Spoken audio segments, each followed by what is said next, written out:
Hindi short hand dictation start 3, 2, 1। श्रीमान जी, हमारी प्रगति पर अनेक ऐसी घटनाओं का प्रभाव पड़ता है जिन पर हमारा कोई नियंत्रण नहीं होता।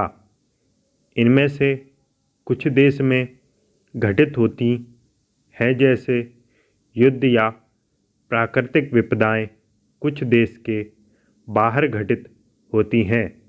और आप जानते ही हैं कि आज विश्व के प्रत्येक देश में वैसी ही कठिनाइयां पाई जाती हैं जो हमारे यहाँ हैं।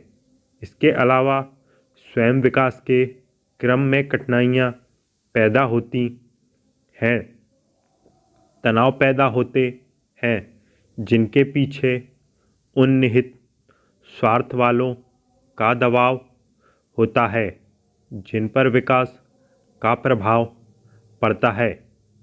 यद्यपि ऐसी घटनाओं से सभी देश प्रभावित होते हैं, परंतु जो देश ज़्यादा गरीब हैं उन्हें ज़्यादा कष्ट झेलने पड़ते हैं।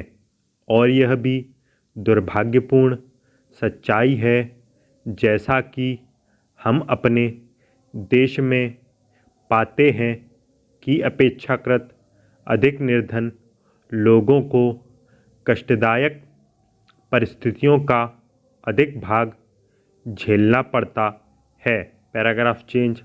लेकिन जैसे जैसे हम आगे बढ़ते जाते हैं, हमारे लिए यह आशा करना दुराशा मात्र होगी कि कठिनाइयों का लोप हो जाएगा। हम यही आशा कर सकते हैं कि उनका स्वरूप बदल जाएगा। मेरी निज विचार यह है कि समय के साथ साथ कठिनाइयाँ और बड़ी तथा जटिल होती जाएंगी, लेकिन साथ ही मुझे पूरा विश्वास है कि हम इनको हल करने में सक्षम होंगे। हमें इस समय करना यह है कि अपने आप को ऐसे आघात सहन करने के लिए सबल बनाए, चाहें ये आघात हमारी अपनी व्यवस्था के कारण हो या विश्व के अन्य लोगों की घटनाओं के कारण। Paragraph change.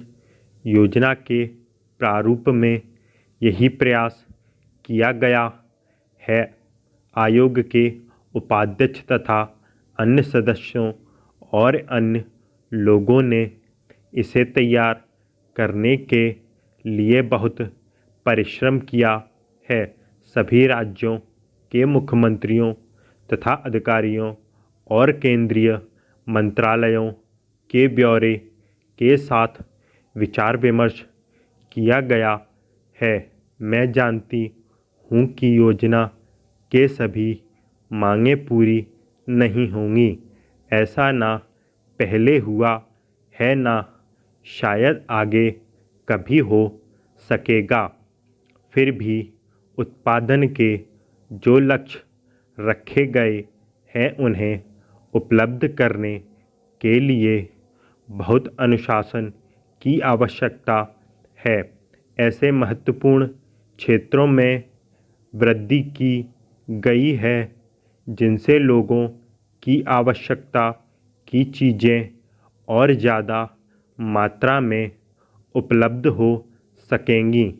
कोयला, उर्वरक, इस्पात, धातुओं, पेट्रोलियम आदि के लिए पर्याप्त वृद्धि का सुझाव दिया गया है। इन लक्ष्यों को पूरा करने के लिए केंद्र सरकार और उसके सार्वजनिक उपक्रमों को बहुत परिश्रम करना होगा। पैराचेंज। इसी प्रकार राज्य सरकारों को न्यूनतम आवश्यकताओं को पूरी करने के कार्यक्रमों तथा कृषि, सिंचाई, बिजली, ग्रामीण शिक्षा और स्वास्थ्य के क्षेत्र में बड़ा प्रयास करना होगा। मैं समझती हूँ कि आप देखेंगे कि राज्य सरकारों को और स्वयं हमको विशेषतः ग्राम स्तर पर अपने संगठनात्मक ढांचे और कामकाज के तरीकों को नया रूप देना होगा। विकास के क्षेत्र में हमारी सबसे गंभीर विफलता यह रही है कि हम ग्राम समुदाय को विकास कार्यों के लिए नहीं जुटा पाए हैं। प्रश्न केवल पैसों का नहीं है, जो भी साधन उपलब्ध है निश्चित ही उनका आवंटन करते हुए ध्यान रखना होगा। स्टॉप।